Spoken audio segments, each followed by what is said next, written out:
Kelsey, thank you so much for joining us on the podcast today. I am looking forward to hearing about how you serve, especially creative entrepreneurs with your business, and you're able to support and thrive as a mom with your growing business. So, welcome to the podcast. Thank you so much for having me. Yeah, I founded Coming Up Roses. The way I describe what it is teaching creative service providers, so copywriters, web designers, but also spiritual practitioners, like it can really run the gamut, how to sell consistently in their business without the ick. So, unfortunately, as a creative, it can be really difficult to just market your skills Mhm. and make sales consistently. You're really good at your craft. You're really good at, whatever skill set you have, Mhm. but you haven't been able to translate that into a steady flow of clients. So Mhm. all of our offerings are really about how to create almost like a sales system in your business so that you can steadily bring in clients and really do it in a way that feels good for you and doesn't Mhm. feel formulaic or pushy or any of those things you will frequently hear when people talk Mhm. about selling in their business. Right. No, I love that. I can't wait to dive into the questions to pick your brain on some of the ways that I think all entrepreneurs at one point or another in their business deal with the sales ick. Because we have to make sales. That's why we started a business. But it can be especially difficult for women and moms, I think. Um, so so yeah, well, before we dive into all the questions, why don't you start at the beginning where you had a studio and how did it evolve into what you're doing now and what made you make that transformation? Yeah, I had worked in the music industry and corporate all in my 20s, actually selling concert tickets to shows. So it's funny that now I teach creatives how to sell spots to their services or their courses, because that's literally what I did in the music industry, just on like a whole massive scale with massive budgets and, big tours and things like that. But when I had a baby in 2020, it was during the pandemic, and I just couldn't really picture myself going back to that industry. It was very full on. I was at shows all the time. It just isn't it's not a career for a mother, basically. Mhm. So I just kept thinking I wanted to do something and I wanted to do something creative. So I took a couple of courses on web design. I did I Love Creatives. It's a really great, they call it like an online trade school for creatives. So I learned how to code in Squarespace and design.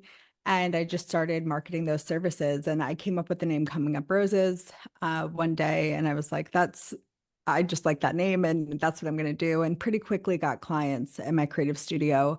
Loved it, but just found that the gap that I was solving for, yes, I did great designs, but there were better designers out there. The problem I kept seeing with my clients who I was designing websites for was the sales thing.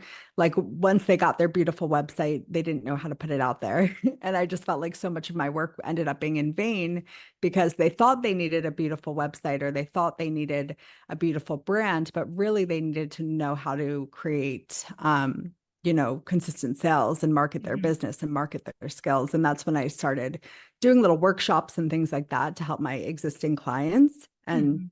people in my audience. And then it was such a hit. It was like so successful that I was like, whoa, I enjoy this so much more, so much better at this. This is my background in the music industry. So this is where I should go all in on. So it was a really natural progression. And I think because I built a personal brand, it was never Mhm. like, I am a web designer. It was Mhm. actually pretty easy for me to pivot away from that because it was Mhm. just a shift in my offerings. It wasn't really a shift in my brand. Mhm. I love I mean, there's so much there, but you followed what you knew how to do and you leaned into that. But when your clients were asking more and you saw a pain point that you could help, you then leaned into that. You didn't Sometimes people get so rigid about like, no, this is what I'm doing. And they don't take those opportunities to grow in different ways and serve in different ways. So I really want to pick your brain, of course, on the sales and the marketing, because that is something that business owners struggle with so much, as you've learned. But what are maybe some of the common themes that you see that create some of the biggest hurdles to sales and marketing? Yeah, that's such a good question. First, I kind of want to touch on that idea of the like seeing opportunity that is there, even though you're doing something else. I think that's honestly one of my superpowers. I did that in the corporate world. Like when I was working at the music company I worked at, no one was doing social media because it was Mhm. like back in the day. So it was Yeah. like an intern job, whatever. They were still putting all their budget into radio and billboards. And I was like, we need to get on the social media train. Like, this is how we're going to reach our audiences and sell tickets. And they're like, you can just add it to your job. And I was like, okay, I'll add it to my job. I'm 20. I have nothing else to do. Um, so I added it to my job and eventually it became my entire job and it became like an entire department. And now it's like the entire marketing department in that business. And same with my business. It's like, yes, I started out with brand and web design, but I saw this opportunity in sales and I was like, oh, I'm going to fill that gap. So I think if anyone's listening and they're like not loving what they're doing or they're like wanting to explore something else, like really finding a gap and filling it, like Mhm. really pay attention to what's going on and the questions people are asking and where you're helping people maybe outside of what you're already doing, because there's so much other opportunity out there. And within a couple of years, my business is completely different. I don't offer anything I offered at the beginning of my business. And it's fine. Like you can Mhm. always pivot and change. Um, as far as like the gaps in marketing, I just think people don't have a plan. I think there's two issues. People are either afraid of selling because they have a lot of hangups around sales. Maybe they've experienced being sold to in a really icky way. They've had people knocking on their door being like, do you want to buy this thing? Or they've had really pushy sales experiences with other people in service provider industries. And they're like, I don't want to be like that. Maybe they have some shadow around their worth and what they offer, and they feel like weird about asking for money around it. Like this is all kind of self mindset work that needs to happen around sales. So that's definitely like one side of things. The other side of things is that they just don't plan ahead. So they're not warming up their audience. They're Mhm. not like they don't even know what they're promoting throughout the year. So what I teach is a thing called campaign thinking. I'm like, instead of thinking like all of my services are available all the time and anyone can buy them, and I just like post once every time I need a new client and I'm like, two spots available, come inquire or whatever. You see those posts, they're Right. like Mhm. two spots available for February and it's like February 1st and you're like, are you just trying to figure this out now? um so they're just not like planning ahead of far enough, and they don't have like a sales plan and a sales system in their business to be selling their offers. So Mhm. campaign thinking is really putting your offers on this campaign um, system where you like have a campaign, you have like a spotlight on a certain offer every couple of months or however often you want to do it, so that you're always selling consistently into your different offers. Mhm. So many things come to mind because I think what I hear too, and I experienced it early on, it's so daunting. You feel like you have to create this large following, and Mm. and there's this wall between going from zero to consistency. And so, can you talk a little bit about what that can be like and maybe the incremental steps? And do entrepreneurs have to build this huge following to be able to make sales? Which I don't think you do, but and you were like, no. Definitely not. So I have a course called Launch Your Own Way. It's a course program. It depends on like what tier you sign up for, but you can get support from me in there as well. But basically it teaches you how to sell, basically how to create this like launch campaigns in your business without the ick, like nothing formulaic. And the people in there that succeed the most, honestly, they have under 1,000 followers, under 500 followers, but they're Mm-hmm. so good at being generous, providing value, warming up Mm-hmm. their clients, and they understand the concept that your next 5 clients are already in your audience right now. They're Mm-hmm. already following you. They're already subscribed to your newsletter. Your next 5 clients are already listening to your podcast episode. They just need a reason to RSVP to your offer. So Mm-hmm. you need to make sure you are regularly inviting them in Mm-hmm. and giving them a reason to say yes. So it has nothing to do with follower count. I've had people go through Launch Your Own Way who have hundreds of thousands of followers and they come in and they cannot make a sale. I have Mm-hmm. people who've been through Launch Your Own Way that have 400 followers and sell out their entire program. Mm-hmm. It's nothing to do with following, it has everything to do with audience heat. Mm-hmm. So you really want to start warming up your audience, providing value. Um, a lot of that top of funnel, mid funnel stuff where you're building Mm-hmm. trust with your audience. And I think that's where a lot of creatives fall short. They're just like Mm-hmm. super inconsistent with social. They post something, but they forget to engage themselves. Mm-hmm. They don't regularly build their email list. They don't regularly do things like podcasts. There's so Mm-hmm. many things that you need to kind of plug into on the regular to build that trust with your audience. Mm-hmm. Yeah, and I think that all of that is like that's such great information for us to begin to think long term. And like you said, not about, okay, I've created this offer and I'm going to offer it tomorrow. And if nobody wants it, then I'm failing somehow. It's really about thinking differently. And it sounds like what you're saying is more long term. Yeah. So, and it sounds like one of the things, if somebody is at zero right now and wanting to learn how they can begin to cultivate their audience for sales, people who are already there who want to work with them, one of the things that they can start to do is to begin to serve and, like you said, warm their audience. Where does somebody begin to get ideas about how to do that with their audience that they have, or creating a following?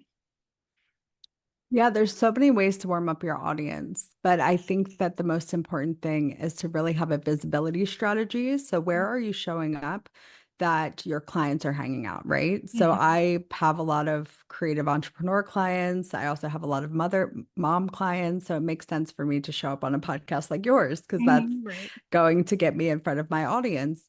I have a lot of millennial creative clients, Gen Z. So being on like TikTok or Instagram makes a lot of sense for me. Um, so have a visibility strategy. And for you, it might not be Instagram. You might hate showing up there. So if you hate showing up there, like don't do it. TikTok might be like Narnia for you. You're like, I don't want to go there. You might just go exactly. So you might have a really great networking plan. So Mhm. it's like you go to a networking event a couple times every month, right? Mhm. So Yeah. have a strategy, I'd say like 2 to 3 things you're doing on the regular to get visible. Mhm. Um, or more, but start with 2 to 3 because people need to discover you somewhere. And then once you've been discovered, they follow you. And that's where the warm up really begins. That's when you're building trust. So Mhm. that's really just consistently, I'd say like funneling them hopefully onto like a newsletter or somewhere where you can really, Mhm. really nurture them is one thing. So sending a regular newsletter, having some sort of an opt-in to that newsletter, um, you know, regularly filling content out on your calendar, things like that. It's pretty basic, to be honest. It's Mhm. not like rocket science, but it does take consistency. And I'd say the biggest principle of warming up is really generosity. This Mhm. is not a do it right now and it's going to happen tomorrow. I know there's a lot of sexy messaging out there that says that you can make 100K months without even marketing your offers. I see it all the time on the internet. I'm not going to tell you that. I'm going to tell you the very unsexy messaging, which is the seeds that you plant today that like warm Mhm. up stuff you're doing today, the podcast that I'm on today, Mm-hmm. the seeds aren't going to bloom tomorrow or next week or even next month. It's going to take 3 months, 6 months, 12 Mm-hmm. months. I just had someone sign up for my program, Launch Your Own Way, who said they heard me on a podcast 6 months ago and have just been like lurking, wanting to join, waiting for the right time. And finally they like got into a funnel and joined, and that was the right time for them. Um, so so I think that's a really important message too. Like it does take time, Mm-hmm. but the sooner you start, the sooner things are going to start blooming. Mm-hmm. So you mentioned the word funnel, and it just came to mind, they can be very complex, but what do you think a simple funnel, an ideal simple funnel for an entrepreneur to have? What is the basic funnel that Yeah, makes? that's a good question. I am always kind of messing with my funnel and trying to figure out. I think because I'm so community driven and like I'm such a touch point for my brand, Mm-hmm. I don't convert super high with my funnels, to be honest. Like everyone's like, it should convert 3 to 5%. I'm like, mine's like maybe 1.5% at the moment. Like it's not really doing amazingly. But I'd say the simple one that works for me is just having some sort of a freebie opt-in. Mm-hmm. And then I have a private podcast called The Warm Up. So it kind Mm-hmm. of goes through that.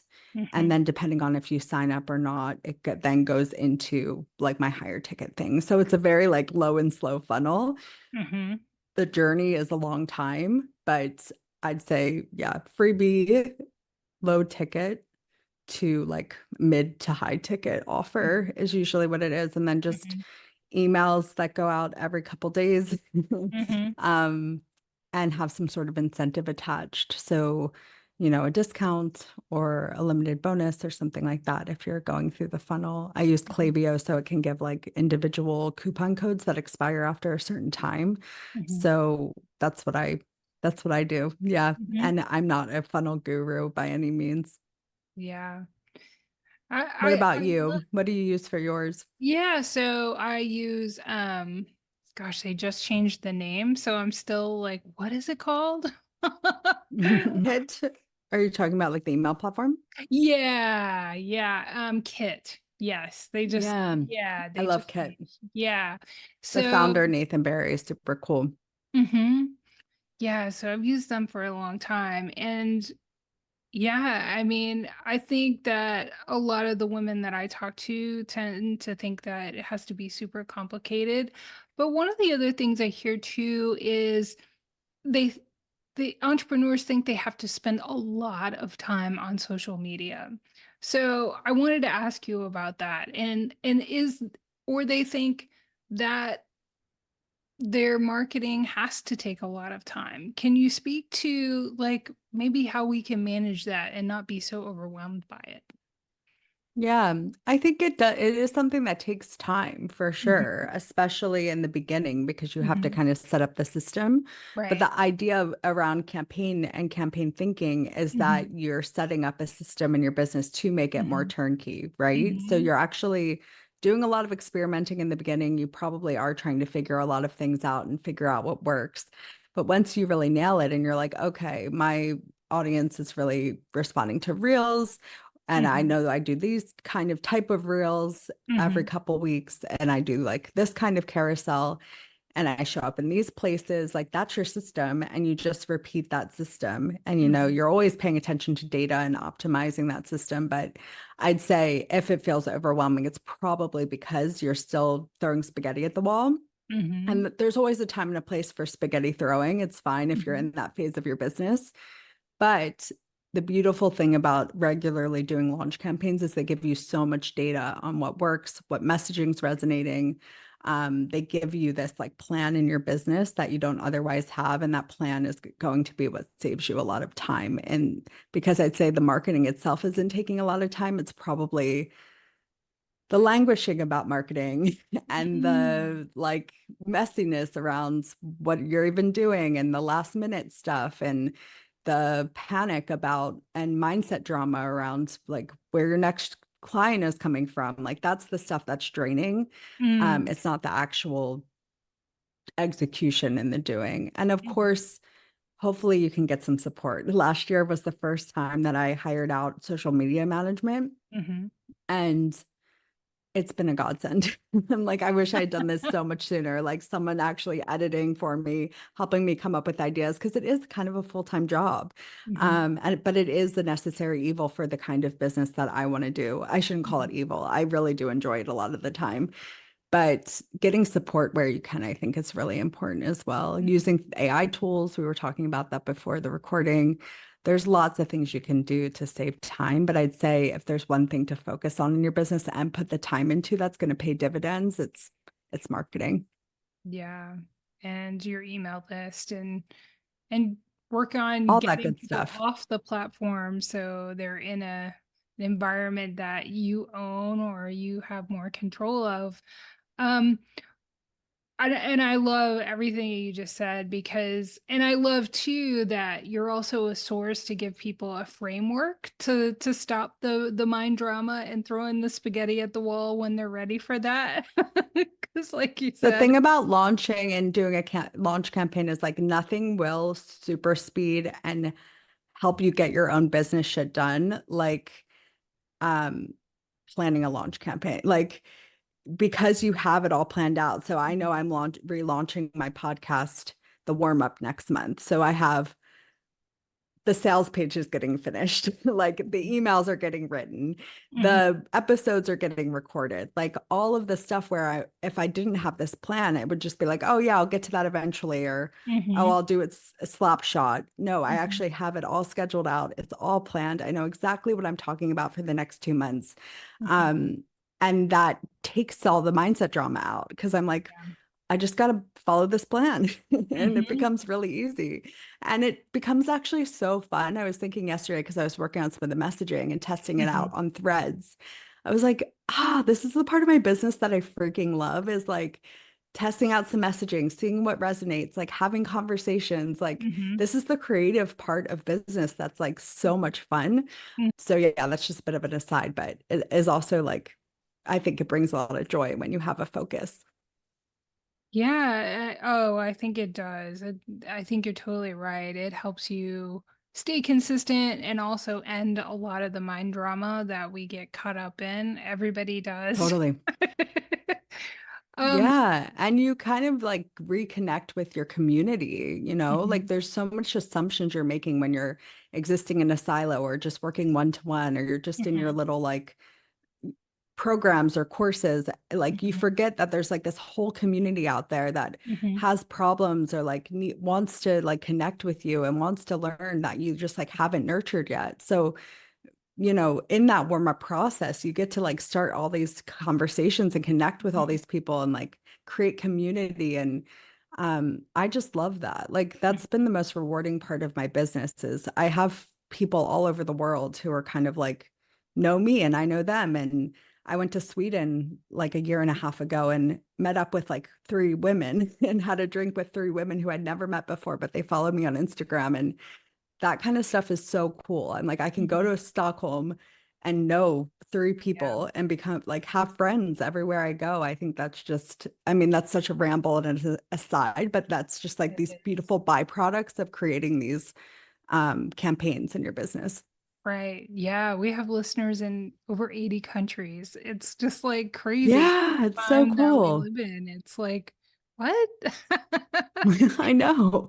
It Yeah. really is. It's the best feeling. Like, yeah, you just feel like the world I don't know, like growing up, I was always kind of weird and creative, and I never really had like a big group of friends. And I have like friends, obviously, but it just feels like I've really found my people through my Right. business, and that's just Yeah. a really nice feeling. Right.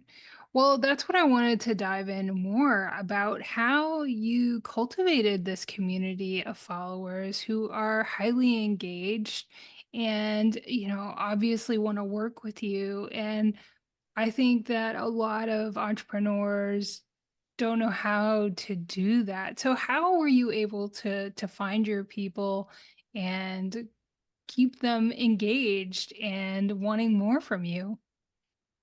Yeah, that's such a good question. There's probably a lot that's gone into it, but I saw a quote on TikTok recently that said something like, or maybe it was Instagram, like you just have to climb Cringe Mountain. Like on the other side of I Cringe love Mountain is that. like everything that you ever wanted. But like the summit to the top is literal hell. And you're just like, what the heck am I doing? I had to do that in the early days. I was like, I have to show my face on Instagram. What if like my middle school bully sees? What if my family sees? Like I'm so embarrassing. And I still have that voice. It's just not as loud.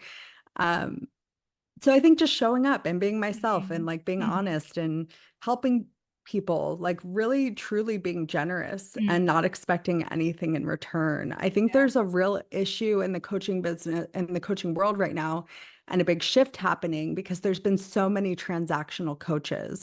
They just constantly create new offers. Yeah. They just Yeah. want people to, they have these like crazy frantic launches and they promise all these things, but they don't actually create any community. They don't actually give a crap about anything except lining their own pockets. And I'd say that's one way to exist in business. And I think you can make money really quickly that way because you're using these like scarcity tactics to sell quickly. But what happens is 2 to 3 years into your business, 4 years in, whatever, you lose your business or you burn out Mhm. because you don't have that community backing you up. You're just like a transactional sales machine.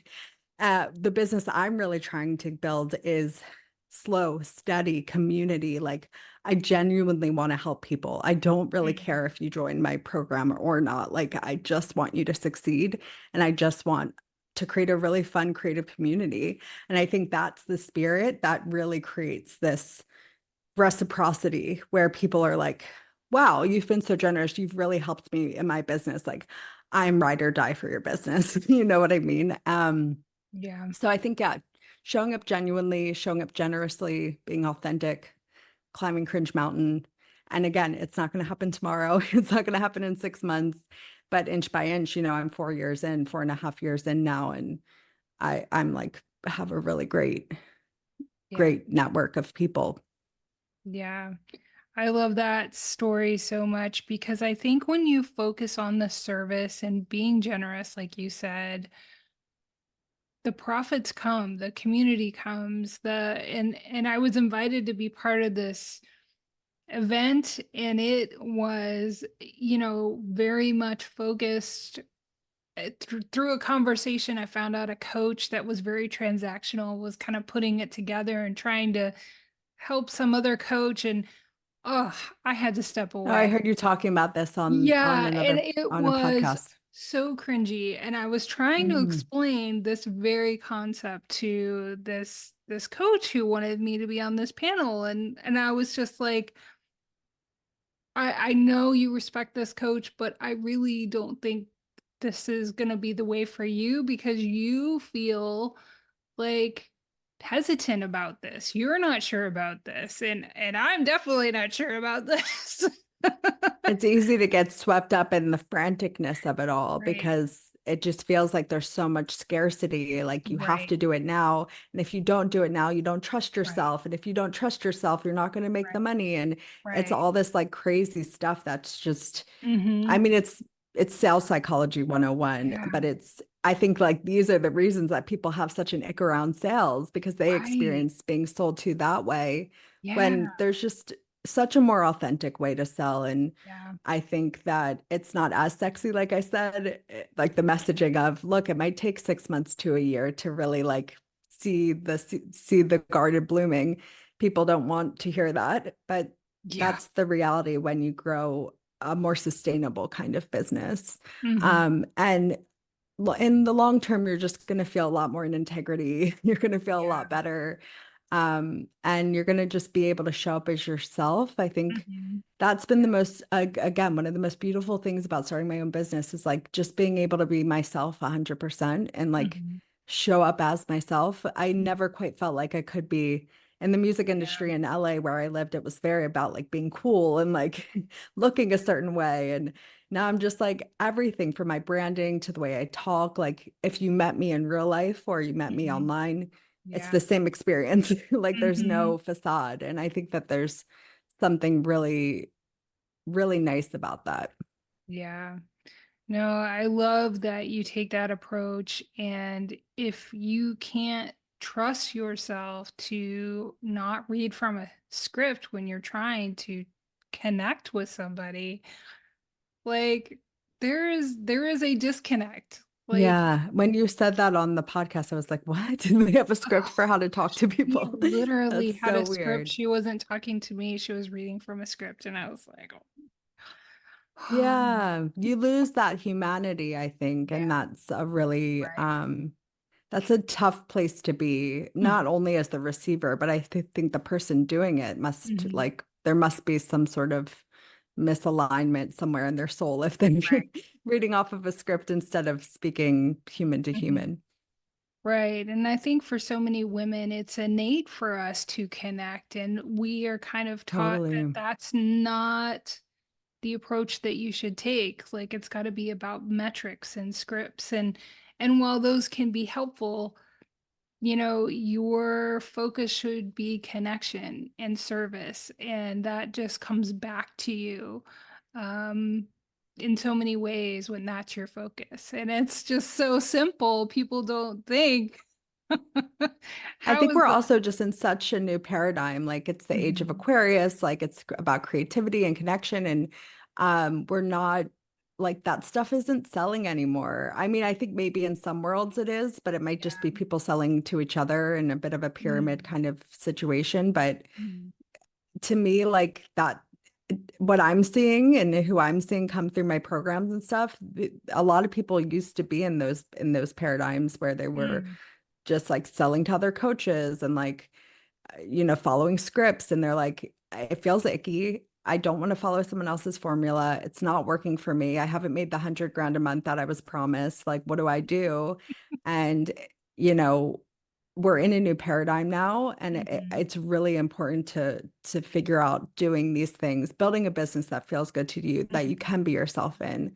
And I that makes me really excited, actually. I Yeah. think that like that's a good thing, Yeah. even though it's not as sexy, it's not as, exciting. There might not be money pouring onto us or whatever.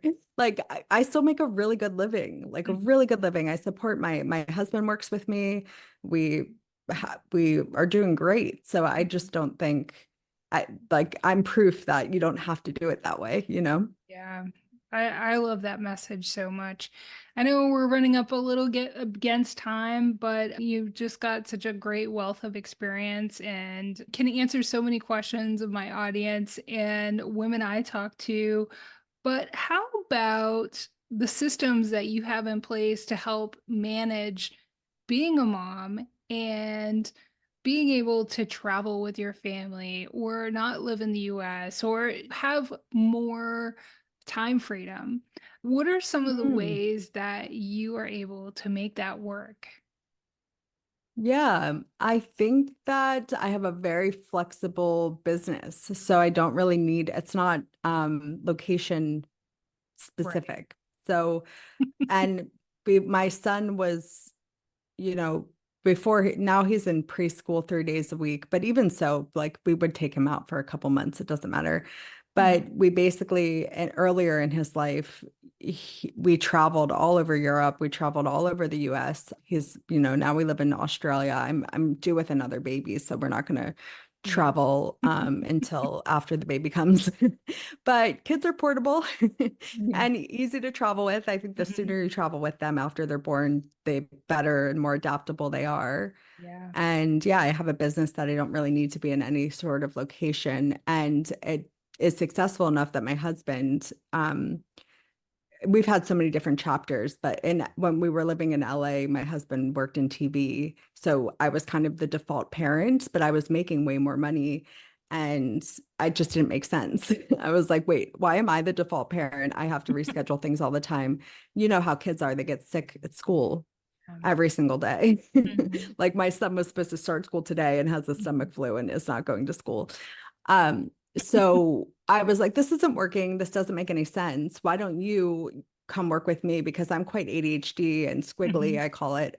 He is very meticulous. So I'm like, you can run the ops of my business, customer service, ads, things like that. Mhm. And I can focus on marketing. And then you can be the default parent. um, so that's kind of the decision we made about a Mhm. year and a half ago.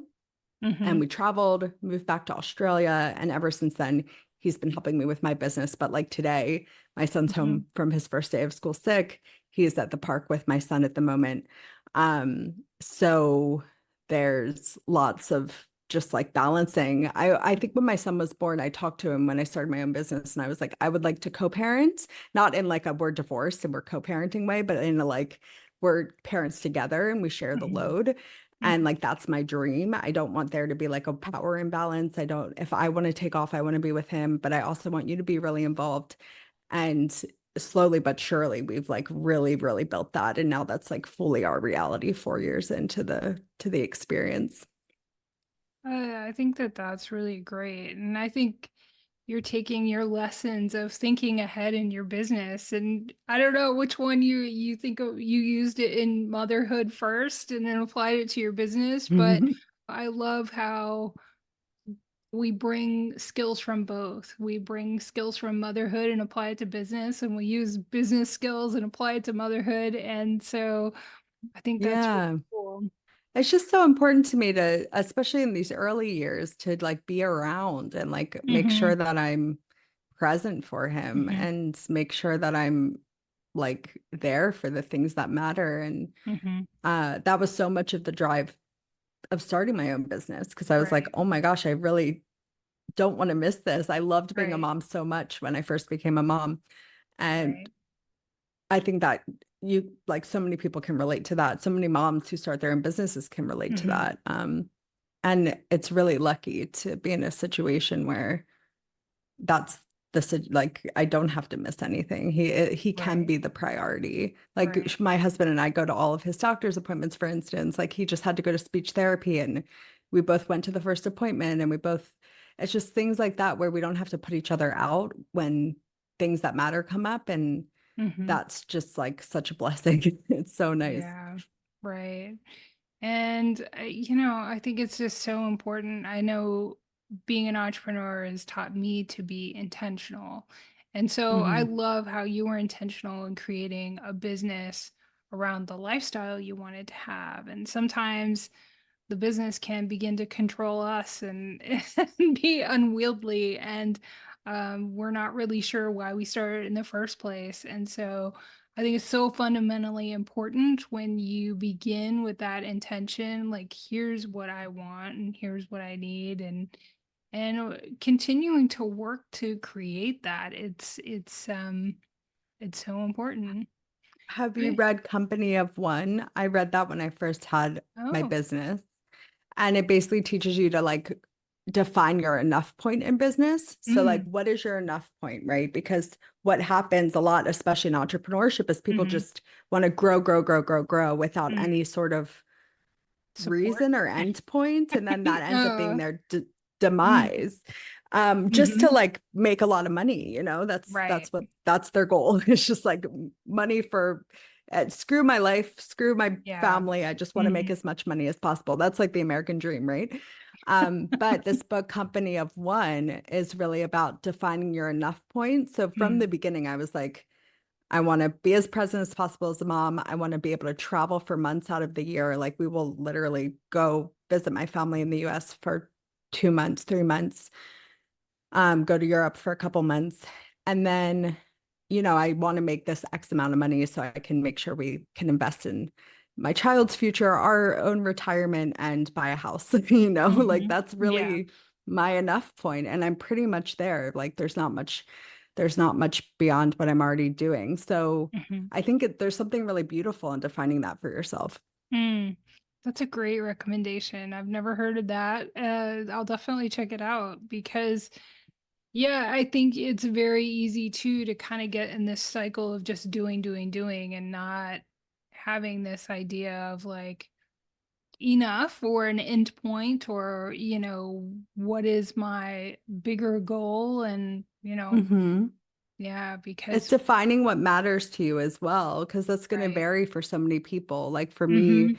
um, where I live really matters. So I want to be in Right. like walking distance to things, which means Mm-hmm. that I'm going to pay more. So I Right. need to make sure I'm like saving more and not Mm-hmm. There's just certain things like you just Right. really have to have a vision for your life, and like everything Mm-hmm. can be quantified then once you have the vision. Mm-hmm. Because like now I know what the price of the house in the area I want to live in is. So I know exactly how much I need to save over the next X Mm-hmm. amount of years. So then I know, and same with retirement. So Mm-hmm. it's like then I know exactly how much I need to make every year. And like then you could kind of reverse engineer your Mm-hmm. business around that. And Mm-hmm. I think that's a really great way to just approach things, because Mm-hmm. otherwise, yeah, what is your goal? What do you want? Right. Or Right. you get sidetracked by what other people are working toward, and you're like, oh, well, they are on a private jet in first class and they're in like, and you're like, wait, but I don't even want that. So why am I, you know what I mean? Right. Yeah. No, you've given us so many great things to think about and in business and in motherhood. So I appreciate that so much. If Yeah, you thank had you. a, yeah, absolutely. I mean, I still like pinch myself that I get to have these conversations. But if you had a takeaway or a few takeaways that you wanted to leave with listeners, what would that be? Like from our whole conversation. Yeah, if you just like want to plant a seed in their mind and remember at least one or a few things from this. Um, there's so many things. I think like really the message of like you're doing great and you're doing enough. And Mm, I think there's a lot of messaging out there that preys on people's pain points and what they're not doing, and yeah, makes them feel insecure. And I really just want any mom who's listening to this be like you're doing great. You're doing right. amazing. You're raising a human being. You're like running your business. You are like just existing every day can be hard. So you're doing enough and you're doing great, and keep Mhm. going. Yeah, Keep planting those seeds, and yeah. yeah, you're doing I great. love that. Yeah, no, just like I shared in my story, it's like a few years ago, I would have been like, no, no, I want to be on your panel. I have to be on your panel. And I'm just like, yeah, you really learn with time to have those boundaries and really learn to protect your peace and what and stay in your lane and focus on what you need to focus on. So and that's how it's like when you talk about like how much is enough for earning, you also have to do that in your business for your productivity. What, how much is enough, and what do you Yeah, want to protect? And so I think that that's great advice. So I love that. that's Well, been such a lesson for me, like how much capacity I think I yeah, have I love that versus word how much I actually capacity. have. Story of my life. I'm like so time optimistic. So I'm like, oh yeah, I can do all this stuff. And then at the end of the week, I'm like, nope, I way overshot my week again. But keep myself on my toes, keep Yeah. aiming high. No, I love that.